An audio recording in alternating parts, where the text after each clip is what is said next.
Hujambo na karibu msikilizaji wa Arvibs Radio, natumai buheri wa afya popote ulipo.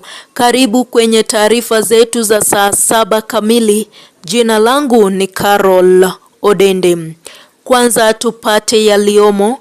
Kupanda kwa gharama ya maisha yanazidi kuongezeka nchini.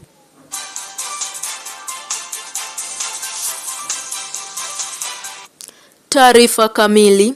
Habari za sasa ni kwamba wananchi wengi nchini Kenya wanaendelea kulalamika kupanda kwa gharama ya maisha, hali inayowaathiri katika mahitaji ya kila siku kama chakula, usafiri na kodi ya nyumba. Kwingineko, bei za bidhaa muhimu kama unga wa mahindi, mafuta ya kupika, sukari pamoja na nauli ya usafiri imeendelea kuongezeka katika maeneo mbalimbali nchini. Wafanyabiashara wanasema ongezeko hilo linachangiwa na gharama kubwa ya usafirishaji pamoja na hali ngumu ya uchumi. Mimi naitwa Marion, mfanyikazi wa hapa Nakuru. Kwa sasa maisha ni magumu sana, bei ya chakula imepanda na kupata mahitaji ya familia pia imekuwa changamoto kubwa sana.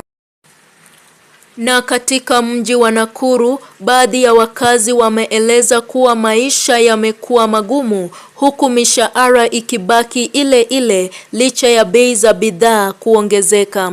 Mwanahabari wetu Dorcas Amani ana taarifa zaidi. Wataalamu wa uchumi wanasema kupanda kwa gharama ya mafuta na ushuru mbalimbali ni miongoni mwa sababu zinazochochea hali hiyo. Aidha, wameitaka serikali kuweka mikakati ya kupunguza mzigo kwa wananchi wa kipato cha chini. Serikali kwa upande wake inasema inaendelea kutafuta njia za kuimarisha uchumi na kuhakikisha bei za bidhaa muhimu zinadhibitiwa. Nikiripotia Arvibs Radio, jina langu ni Dorcas Amani. Wananchi sasa wanaitaka serikali kuchukua hatua za haraka ili kupunguza gharama ya maisha na kuboresha hali ya uchumi nchini.